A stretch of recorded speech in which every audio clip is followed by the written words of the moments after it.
Hi, everyone. Welcome to Thoughtful Tuesdays. I am going to give it just a few minutes to allow people to jump on. Um, Again, this is Thoughtful Tuesdays, a live podcast type thing that I have started to do because I just wanted to create a community where we can talk about different ways of healing.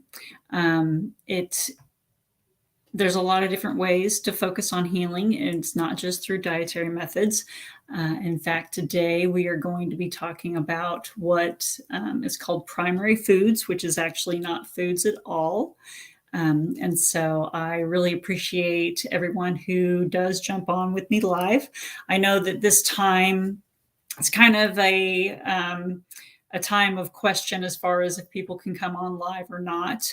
I appreciate those of you that can, and obviously for those who can't or have to jump off early, everything is recorded, and you are more than welcome to watch at a later time, either through Facebook or through my YouTube channel that I started. I do appreciate any sort of feedback, likes, sharing, anything like that. I am brand new to all of this. I don't know. I'm not a web guru at all. I do not know really about all the algorithms and stuff. I know that it matters. I know sometimes people post things that are dramatic or confrontational or whatever, literally just so they can get the comments to make their the stuff more visible. And I'm really just not like that. So I will just take what I can get. And as far as, if you guys find my content worth sharing, then I just appreciate that. And, and even if you don't necessarily agree with everything that I say, a lot of times you never know how the information that I share might help somebody that you know. So we just all have a different journey, and you just never know what's going to resonate with you versus somebody that you may know. So anyway, today we're going to be talking about primary foods. And again, that has nothing to do with food at all. If you have any comments or want to say hi or anything, go ahead and do that. I think I have it set up to where that I can see comments, but honestly, this is episode 5. You'd think I'd have it down by now. But again, I'm not very good with this technology stuff, so I'm still learning. If I don't see a comment that you have or a question that you have now, I promise you I do go back and read them, and I will answer them, even if it is a little bit later. So anyway, what is primary foods? So when I went to the Institute for Integrative Nutrition, they had talked about something called primary foods, which is not about, eating kale or the types of food you eat or anything like that. It's actually more about everything that you do in your life except for food. So the 4 main topics that they talked about being as important as your diet would be relationships, career, physical activity, and spirituality. So obviously the concept being is that, it's great to focus on your diet as far as trying to heal and how you are, how you're doing your wellness journey. But it really does come down to that it is more to than just the food that you eat. Now, I will say for myself, changing my diet and cleaning it up made everything else kind of fall into line for me, as far as being able to recognize how I needed to make changes mentally and culturally and in my relationships with my career, my spirituality, all of the above. All that started to kind of fall in line as I was changing my lifestyle and my diet and just kind of diving into that world. So for me, cleaning up my body really helped enhance my ability to be able to see the other areas that I needed to focus on as well, if that makes any sense. So anyway, so let's start off with relationships. So relationships, there's obviously a lot of different types of relationships. You have your relationships with your blood family, your direct family. It could be your parents, your siblings. You have relationships with significant others. There are friends. There's lots of different relationships. It doesn't necessarily have to mean like your significant other. But a couple of ways that you can really enhance your relationships is to try to view everyone with gratitude. Everyone that is in your life, try to show or try to view them with gratitude and for them to be in your life. I typically believe that everybody crosses our paths and there's in our life for a reason, whether that is to learn a lesson or to bring joy or whatever the reason may be. I am grateful for the interaction with the people that come into my lives because I believe that there's a purpose for all of that. And I know that there are some circumstances that may be extreme and it would be very difficult to have any sort of gratitude for the relationship that you might be thinking of, but that's kind of the whole thing about mindset and trying to figure out a way to learn how to have gratitude for every single thing in your life. That's the good and the bad. And when you start to learn how to do that, then everything starts to shift. Your paradigm starts to shift as far as how joyful and abundant your life feels, because it just all changes when you start learning how to have gratitude, no matter what the relationship and the person, as toxic as it may seem. Always try to find a reason to be great, have gratitude. So the other thing is that you can do your best to be on good terms with people. One of those things might be like to reach out and communicate with loved ones regularly. I know a lot of times some of us get into this rut where we feel like, well, the street goes both ways. And why would I reach out to so-and-so if they don't want to take the time to reach out to me?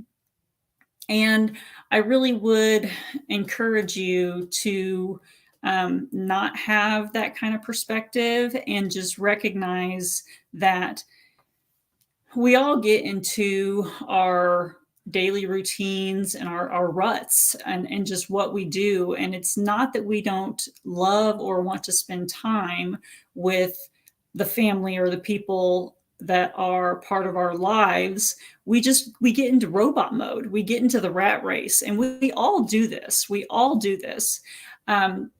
And so I would definitely encourage you to be the one to make that effort, to have those moments of where you do get together and have actual quality time with your loved ones, or whoever it is that you're thinking about, or maybe even feeling resentful that this person has not been reaching out to you. Because again, a lot of the times it's not that they don't want to spend time with you. They've fallen into the trap, and so maybe you're the lifeline they need to get out of it, to be able to have that joy in their life again. And so I would encourage you to approach it more from that point of view. And then, of course, there are also relationships that you probably need to set up boundaries with. So if you have some relationships that are toxic, and I mean, obviously there's going to be different levels of toxicity, and you are just going to have to be the one to figure out if there is any sort of toxicity that you really need to cut yourself off from. And that sometimes could mean the extremity of not being with that person ever and completely cutting them out of your lives. But it also can be where you just set up healthy boundaries in the aspect of if you tend to be somebody that is like is like a people pleaser where, if somebody needs you, no matter what's going on in your life, at a drop of a hat, you feel like you're like the yes person. Like that is a boundary that is your responsibility that you need to create. And so I definitely would encourage you to do that, and also stand strong in the fact that it is okay for you to protect yourself and your needs and your personal well-being, and in all circumstances. And so just to kind of lightly expand on that, there are boundaries as far as like safety and whatnot that need to be created and upheld, but there's also boundaries that you probably need to look at as far as like just protecting your own peace and happiness. And that's not a bad thing. You can't give and be the best you when you're drained. And so yeah, so be aware of that. Okay, so that's really all I've got as far as like some tips on relationships. The next thing would probably be career. Career is a really big thing that we tend to we get stuck in our careers, where especially I would say in my generation and even the one prior, we get where we get our jobs and they offer good benefits, or like that's more of the goal, the pay and the benefits, than the joy of the work that we're doing. And we think that earning the money and having the benefits and having that stability is what's going to give us joy, only to find out that that's not true. And a lot of times it's not that you can't be happy in the job that you're doing.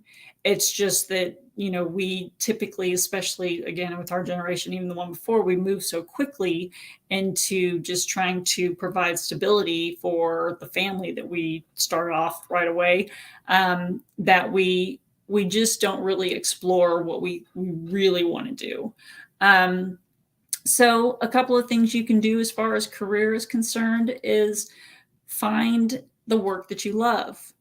So that is obviously easier said than done. A lot of us are, by the time we're in our 40s, even in our 30s, we're hesitant to jump ship and change anything, because at that point, most of us have established several years in a company and we've got, some things built up, and we are just in this groove of how it's supposed to be. But then we all go through our midlife crisis. And a lot of that has to do because we're halfway through our life and we're like, what in the hell have I been doing all this time? And, for most of us, it's been working day after day after day, between 40 and 60 hours a week, not doing anything that we care about at all, that has nothing to do with purpose, has nothing to do with soul, is literally just doing whatever we had to do to bring home the money to pay the bills. And that's where we get really stuck with our midlife crisis. And we're like, okay, so now what?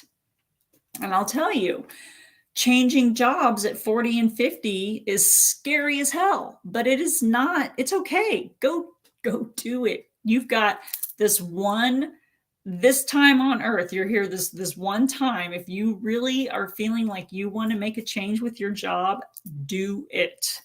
Do it. So anyway, you can find the work that you love. How do you do that? Well, you can make a list of your strengths and your interests. If there was nothing to stop you, if there was no fear, if there was nothing, money, if it didn't matter, if you could make a list of your strengths and your interests, what would those things be?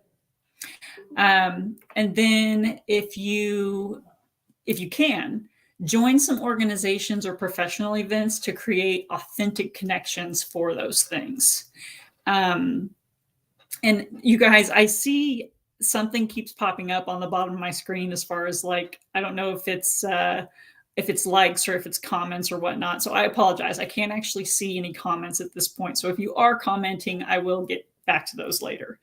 But anyway, so join some organizations, some groups, some whatever in the areas that you're interested in, and get yourself like in there to create those authentic connections so that, even like with my health coaching, I'm telling you, these things take years. It takes years sometimes to build those kind of connections and trust and just understanding of how you are wanting to move forward with all of it. So just do the things to spark joy and to kind of build towards the areas that you are most intrigued by. You never ever know what kind of doors that could just suddenly open for you. But as sure as shit isn't going to happen if you just continue to go to your regular, 9-to-5 job, and you never get yourself involved in any of that stuff, and you never do anything towards what you actually are interested in doing.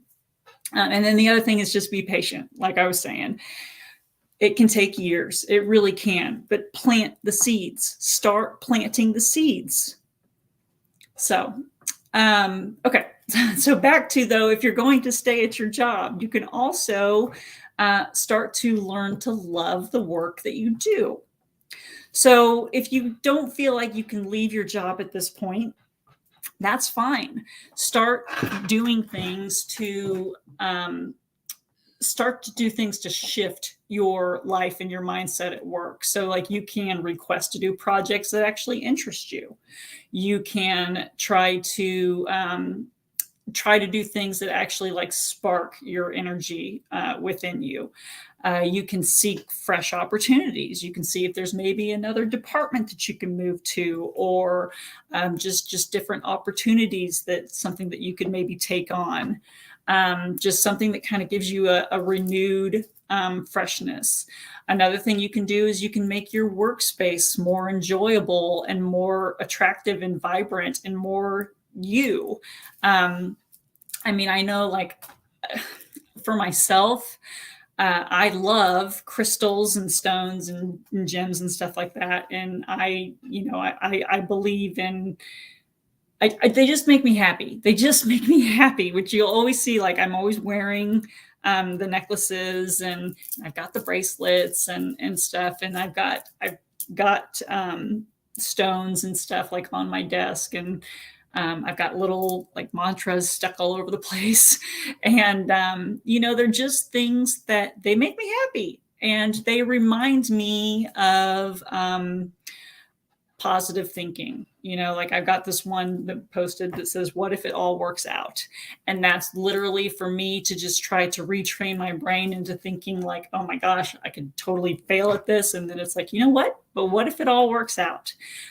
So those are things that you can do at work right now to try to make that a little bit better if you are not ready to move forward with searching for something different.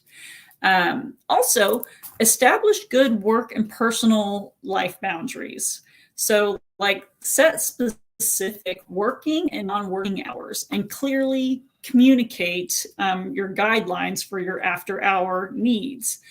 I'm going to throw my husband under the bus on this one because when he was managing bars and restaurants, he was never available to us 100%, but he was available to his staff and his owners 100%. So, if he was at home, he was still on his phone. If we were on, he was still on his phone. If somebody called in, if somebody, didn't show up, or if somebody wasn't doing what they were supposed to do, or so on and so forth, he was the one that was always taking that call or trying to put out that fire. Now, to his credit, the only person that was above him was the owners. And so it's kind of like, well, he wants to make sure that he's handling everything because he doesn't want the owners being bothered. But at the same time, he did not set up healthy boundaries, and he was constantly getting burnt out and stressed, and it was very, very unhealthy. So it's very, very important that you set up boundaries to protect yourself in those, and you have a right to your own time, your personal space, and whatnot. So don't let yourself get put into that trap. That falls on you. That's your responsibility to set and hold those boundaries.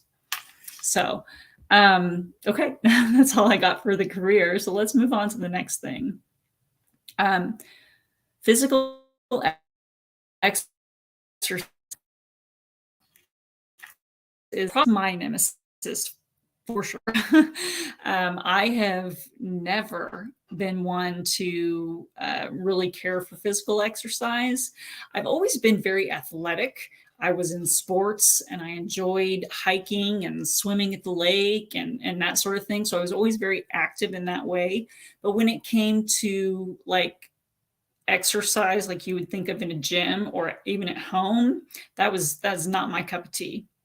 It is still not my cup of tea. And I'm trying very hard to switch that mindset somehow to like start embracing the empowerment that, a strong body gives, because I know that especially with multiple sclerosis, that physical exercise is very, very important. But it is the hardest thing. That is the one thing that I probably can manage to figure out how to make an excuse to not do all the time. But for, do as I say and not as I do sort of thing, let me tell you how you can maybe start doing some physical exercise. Think about what kind of physical exercise is best for you. Think about like when you were a kid, what did you enjoy doing? Was it riding a bike? Was it skateboarding? Was it hiking? Was it dancing? What kind of things did you like doing as a kid? Like what really made you feel energized? Like for me, that was, again, it was doing the sports, and it was the hiking and the climbing the rocks and the exploring. I'm really explorative. I love that sort of stuff.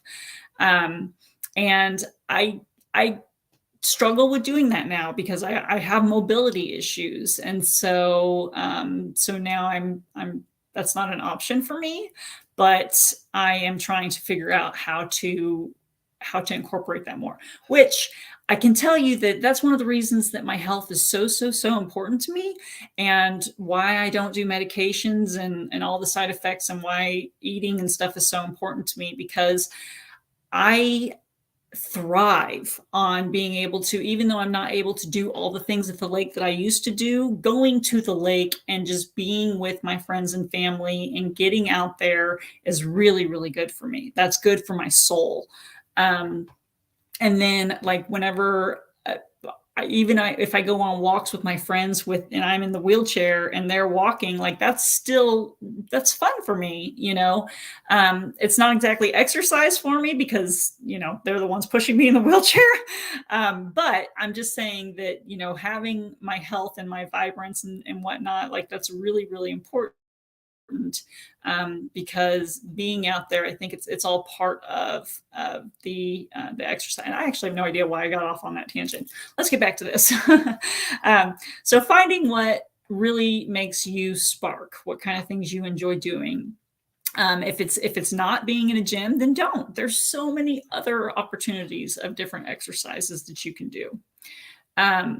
So what is your personality? Are you quiet and you like to be alone? If so, maybe you buy a small trampoline and some weights that you can do a little workout at home in front of a video or without a video or whatever.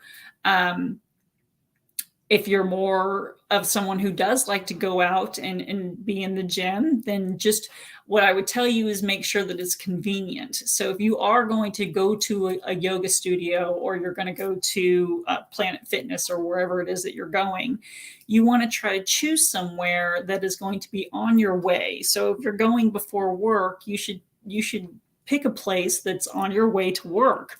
You're going to be much more likely to stick with it and keep going. And then obviously, if it's something where you're going and then coming back home, you wouldn't pick a place that's 30 minutes from your house. You'd probably try something more like 5 or 10 minutes. So Those are just things. And then the convenience of what kind of services do you need? Do you need a place that offers a shower and different things like that, or not? So we are a culture of convenience. And so when it comes down to it, it's probably not going to matter what the status of the place is, but more so the convenience of it to you. So I would really encourage you to look at those aspects. And then also, when you think about exercising, you can change it up. You can think about how you're feeling. So if you're feeling like let's say you're feeling frail and unfocused, then you can try kickboxing or running to help you feel stable and powerful. Or maybe you're having like you're tight and you're tense. So you could try swimming or yoga to increase lightness and flexibility. So you can think about different aspects like that. Like it doesn't have to be the same thing every day, day in and day out, same routines. You can change it up based on how you're feeling that day. That would be much more in line with intuitive exercise than, regimen. So, okay, so the next thing would be about spirituality. Now, spirituality is something that it's not something that I really get into a lot because it can be quite controversial. It's a universal and highly personal experience. While most of us at some point have felt a meaningful connection to something bigger than ourselves, the way that we experience this connection just depends on many different factors, including our personal experiences, communities, our culture, just the way we grew up. It's typically spirituality it's broader than religion, but the two are very closely related. Both may offer questions and answers about the infinite. They provide support during emotional crisis, invoke a sense of awe, wonder, and reverence. It is something that is that most of us feel like. Most of us have this feeling that there's something larger than us out there, and the connection. So for myself, I am a very spiritual person. I feel that we are all connected, like literally all connected through energy, and that we are all one. And that is not just with people, but with everything. That's one of the reasons that I love gems and stuff so much, because like I just feel like this everything here on Earth is that we're connected to. And so anyway, spirituality can provide a sense of meaning and connection.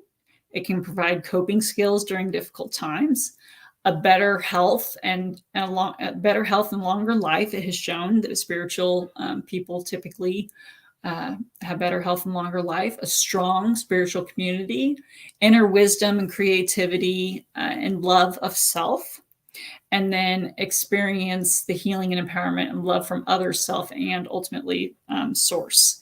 So again, this is not something that I'm really going to expand too much on because it's such a very personal journey.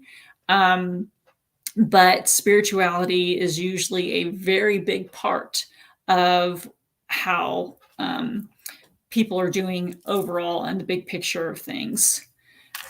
So one thing that I wanted to share with you guys to kind of wrap things up is called the Circle of Life. This I also got from IIN, which I thought was really very cool. I'm going to share my screen. I'm going to try to share my screen. I'm having this problem where my taskbar at the bottom of my screen is actually like cutting me off from being able to get my options at the bottom of this. And so anyway, all right. Let's see if this works. There we go. Okay, so, okay. This is called the Circle of Life. And the different areas is that it points out is joy, relationships, home environment, home cooking, health, education, career, finances, and spirituality. And so the idea of what you would do here is you would take each of these sections and you would place a dot and find out as far as like where you are, how your satisfaction is in these areas. So for example, in this one here, this pink one is joy. So if I were to place a dot, let's say that I was pretty joyous, but not like over the moon. So I'm going to about the 75% area. So I would place a dot right here. And then say in my social life, which is this purple one below it, I feel my social life is, I don't know, I'd say about 50% where I wanted. So I would place a dot here in the center. And then you would just go through each of these sections, the same thing, you would place a dot. The more satisfied you are with it, you would place it towards the outside of the circle, and the less satisfied would go towards the inner. So once you finish that, you would end up with something that looks, let's see if I can get it to go. Here we go. This is kind of the sample. I don't know if you can see this or not, but this is an example of dots that were placed. So some of them are a little bit on the inside, and then some of them are out. So in this person, you can't really see it, but they are feeling pretty good about their home environment, but not so good about their creativity. So do you see that? This is a really, really good way for you to just kind of look at your own life and be able to evaluate almost immediately areas that you should maybe try to focus on to get that full circle of balance and happiness. So if you would like to, again, I will, you can go back and watch this and pause it. I actually typed out there to the left all areas. You also kind of do like a sliding scale thing. But this is a really, really cool tool to just kind of evaluate where you're at right now. So yeah, so this is the, all of the, or the main things actually that I wanted to talk to you about primary foods, not about food at all. So let's see, we need to stop sharing screen. There we go. Yeah, that's all I've got for you on that right now. I really, really appreciate everybody that joined in live for this. If I didn't see any comments, but I saw things popping up, and I'm not sure if they were comments or not. But I do appreciate everybody that jumped in and did some likes. And if you want to share, if you find the content helpful at all. Of course, if you ever need anything, you can always email me. My website is overcomingmyself.net. And there you can find ways to contact me. You can do a free consultation to find out if there's anything that I can do to help you any further or more in depth than what we're doing here. So yeah, I appreciate you. I thank you for coming and seeing Thoughtful Tuesdays. I hope that you come next Tuesday. I do not know what we're talking about next Tuesday, as I never know right away because it's not very planned. It just kind of whatever tends to move me at some point in time. But if you have ideas, if you have questions or anything like that, I definitely encourage you to throw them out there. And also, I will say, I did have somebody that had specifically mentioned that multiple sclerosis was keeping them stuck. And I know that that is very easy to feel whenever you have something such as multiple sclerosis, and a lot of other autoimmune diseases would make you feel the same way. And that is exactly what we're doing. We are trying to work on, I personally do not believe that this is a life sentence. I do believe in our ability to heal and overcome. And I am working really, really hard to keep that momentum going. And that's exactly why I have created the groups that I have and why I'm doing what I do. Because I think that if we all come together with all these different ideas, stay in the right mindset, keep positive frame and moving forward, I think that we're just going to get stronger and over time, hopefully not feel like multiple sclerosis or anything is going to hold us back from living vibrantly. So, all right, guys, I'm going to go. And, it always takes me a second to actually end the live broadcast because that's how it is with me. But I hope that you enjoy the rest of your Tuesday. And again, please feel free to comment, share, give me likes, whatever feedback you would like to. And I will see you next time. Later.